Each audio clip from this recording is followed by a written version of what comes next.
గాయత్రి క్రియేషన్కు స్వాగతం. గాయత్రి క్రియేషన్లో ఈరోజు మనము వామాకు లేదా దగ్గాకుతో బజ్జీలు ఏ విధంగా తయారు చేసుకోవాలో తెలుసుకుందామండి. ఒక చిన్న కొమ్మని తీసుకొచ్చి మన పెరట్లో కుంపట్లో నాటుకున్నామంటే విరక్కాస్తుంది.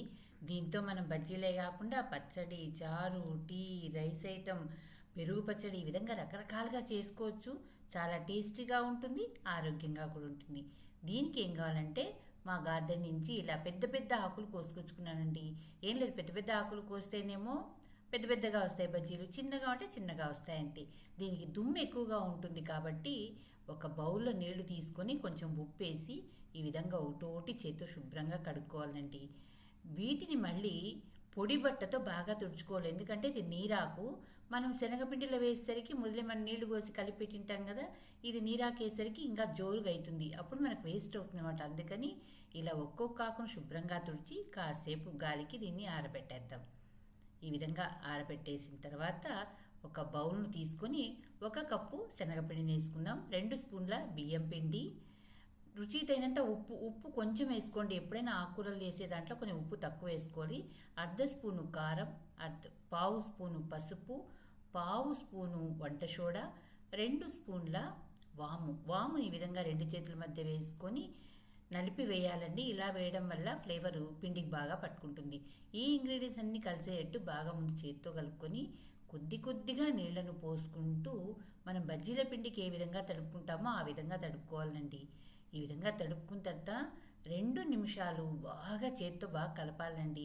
ఈ విధంగా కలపడం వల్ల దాంట్లో ఏమైనా గాలి బుడగలు ఉంటే పోయి పిండి బాగా పొంగుతుంది అనమాట. ఇప్పుడు దీన్ని మూత పెట్టేసి పక్కన పెట్టేద్దాం. స్టవ్ వెలిగించుకుందాం, బాణలు పెట్టుకుందాం. డీప్ ఫ్రైకి సరిపడా నూనెను పోసుకుందాం. నూనె కాగిందో లేదో చిన్న పిండి ముద్దను వేసి చూద్దామండి. ఈ విధంగా పైకి వస్తుంది అనమాట, అంటే బాగా కాగింది అని అర్థం. ఇప్పుడు ఒక్కొక్క ఆకును తీసుకొని పిండిలో దీన్ని 2 పక్కల బాగా డిప్ చేయాలండి. ఈ విధంగా బాగా 2 పక్కల డిప్ చేసి ఒక్కొక్క బజ్జీని మనము నూనెలో వేయాలి. మన బాణల్లో ఎన్ని బజ్జీలు పడతాయో అన్ని బజ్జీలు మాత్రమే వేయాలి. బాణలు బట్టి వేసుకోవాలి. నురుగంతా పోయిన తర్వాత వీటిని పక్కకు టర్న్ చేసుకోవాలి. ముందే టర్న్ చేయకూడదు, బాణలి కతుక్కొని ఉంటుందన్నమాట. ఈ విధంగా టర్న్ చేసుకున్న తర్వాత చిల్లుల పళ్ళెంలోకి బాగా వేగినటువంటి బజ్జీలను తీసి వేసేసుకుందాం. ఈ విధంగా మన దగ్గర ఎన్ని ఆకులు ఉన్నాయి, వామాకులు ఉన్నాయి, ఎంత పిండి ఉన్న దాన్ని బట్టి మనం ఎన్ని విడతలైనా బజ్జీలు తయారు చేసుకోవచ్చు.